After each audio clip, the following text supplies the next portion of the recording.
Hola, de nuevo con ustedes. Mi nombre es Susana Aguirre Hernández, profesora del Taller de Creación Literaria en la Escuela Nacional de Ciencias Biológicas, tanto en su plantel Santa Tomás como en Zacatenco, asignada por la Coordinación de Literatura de la Dirección Cultural del Instituto Politécnico Nacional. En esta ocasión les comparto algunos datos de una excelente cuentista, desafortunadamente poco difundida. Su nombre, Guadalupe Dueñas, escritora jalisciense nacida en los inicios del siglo XX, perteneciente a la generación de escritores como Julio Torri, Emma Godoy y Juan José Arriola, entre otros. Algunos conocedores de sus cuentos indican que se le puede considerar dentro de la literatura fantástica. Sin embargo, ella se consideraba escritora realista que únicamente recreaba anécdotas personales en sus textos, utilizando principalmente el humor negro y simbolismos muy peculiares. Uno de sus libros más sobresaliente es Tiene la noche un árbol, compilación de cuentos con voces femeninas, con la que también explora la posición de la mujer mexicana de ciertos estratos sociales en la época. Relatos en los que generalmente la voz narrativa escucha y ve todo, e incluso participa de lo que va contando. A esta voz se le llama narrador omnisciente. Para demostrar lo dicho, daré lectura a uno de sus cuentos más conocidos. Historia de Mariquita. Nunca supe por qué nos mudábamos de casa con tanta frecuencia. Siempre nuestra mayor preocupación era establecer a Mariquita. A mi madre la desazonaba tenerla en su pieza. Ponerla en el comedor tampoco convenía. Dejarla en el sótano suponía molestar los sentimientos de mi padre, y exhibirla en la sala era imposible. Las visitas nos habrían enloquecido a preguntas. Así que, invariablemente, después de pensarlo demasiado, la instalaban en nuestra habitación. Digo nuestra porque era de todas. Con Mariquita allí dormíamos 7. Mi papá siempre fue un hombre práctico. Había viajado mucho y conocía los camarotes. En ellos se inspiró para idear aquel sistema de literas que economizaba espacio y facilitaba que cada una durmiera en su cama. Como explico, lo importante era descubrir el lugar de Mariquita. En ocasiones quedaba debajo de una cama, otras en un rincón estratégico, pero la mayoría de las veces la localizábamos arriba del ropero. Esta situación solo nos interesaba a las 2 mayores. Las demás, aún pequeñas, no se preocupaban. Para mí, disfrutar de su compañía me pareció muy divertido. Pero mi hermana Carmelita vivió bajo el terror de esta existencia.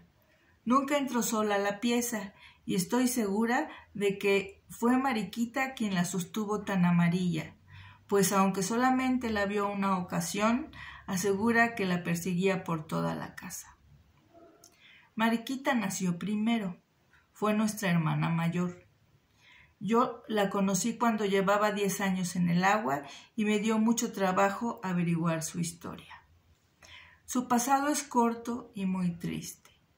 Llegó una mañana con el pulso trémulo y antes de tiempo. Como nadie la esperaba, la cuna estaba fría y hubo que calentarla con botellas calientes. Trajeron mantas y cuidaron que la pieza estuviera bien cerrada. Isabel, la que iba a ser su madrina en el bautizo, la vio como una almendra descolorida sobre el tul de sus almohadas. La sintió tan desvalida en aquel cañón de vidrios que solo por ternura se le escondió en los brazos. Le pronosticó rizos rubios y ojos más azules que la flor del hitropo, pero la niña era tan sensible y delicada que empezó a morir. Dicen que mi padre la bautizó rápidamente y que estuvo horas enteras frente a su conita sin aceptar su muerte. Nadie pudo convencerlo de que debía enterrarla. Llevó su empeño insensato hasta esconderla en aquel pomo de chiles que yo descubrí un día en el ropero, el cual estaba protegido por un envase carmesí de forma tan extraña que el más indiferente se sintió obligado a preguntar de qué se trataba.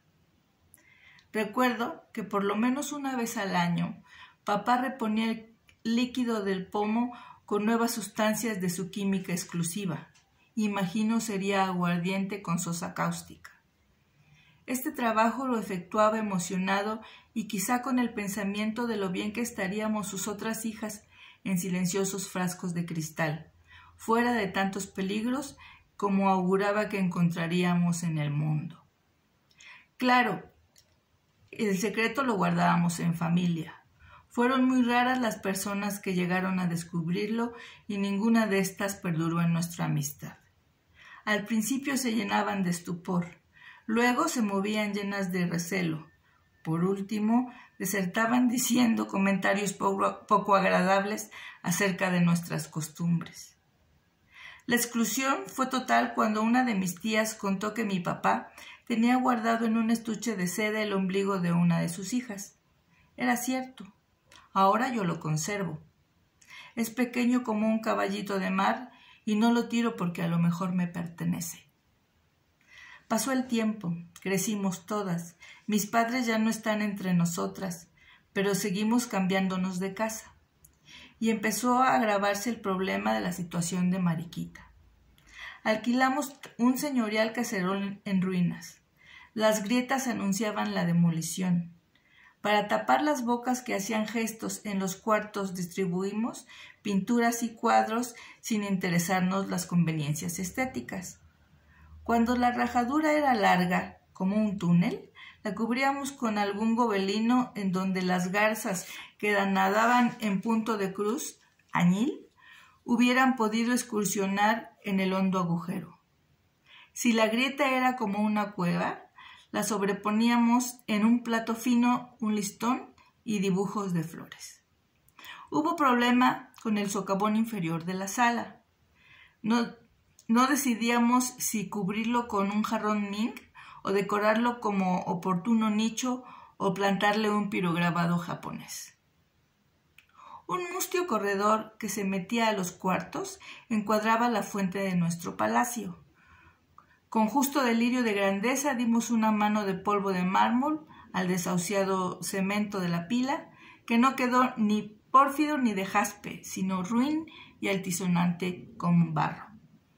En la parte de atrás, donde otras hubieran puesto gallinas, hicimos un jardín a la americana, con su pasto, su pérgola verde y una gran variedad de enredaderas y rosales, y cuanto nos permitiera desfogar nuestro complejo residencial. La casa se veía muy alegre, pero así y todo había duendes. En los excepcionales minutos de silencio ocurrían derrumbes innecesarios, sorprendentes bailoteos de candiles y paredes, e inocentes quebraderos de trastos y cristales. Los cuartos. Las primeras veces revisábamos minuciosamente los cuartos. Después nos fuimos acostumbrando, y cuando se repetían estos dislates, no hacíamos caso. Las sirvientas inventaron que la culpable era la niña que escondíamos en el ropero, que en las noches su fantasma recorría el vecindario. Corrió la voz y el compromiso de las explicaciones. Como todas éramos solteras con bastante buena reputación, se puso el caso muy difícil. Fueron tantas las habladurías que la única decente resultó ser la niña del bote, a la que siquiera levantaron calumnias.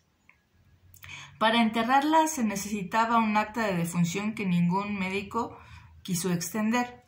Mientras tanto, la criatura que llevaba 3 años sin cambio de agua se había sentado en el fondo del frasco, definitivamente aburrida. El líquido amarillento le enturbiaba el paisaje.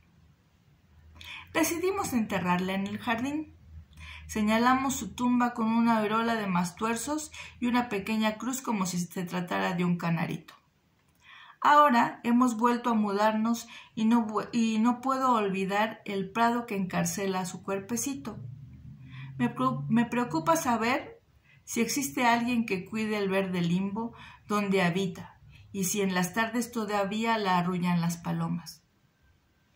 Cuando contemplo el entrañable estuche que la guardó 20 años, se me nubla el corazón de nostalgia como el de aquellos que conservan una jaula vacía. Se me agolpan las tristezas que viví frente a su sueño, reconstruyo mi soledad y descubro que esta niña ligó mi infancia a su muda compañía. Y recuerden, el poli es cultura.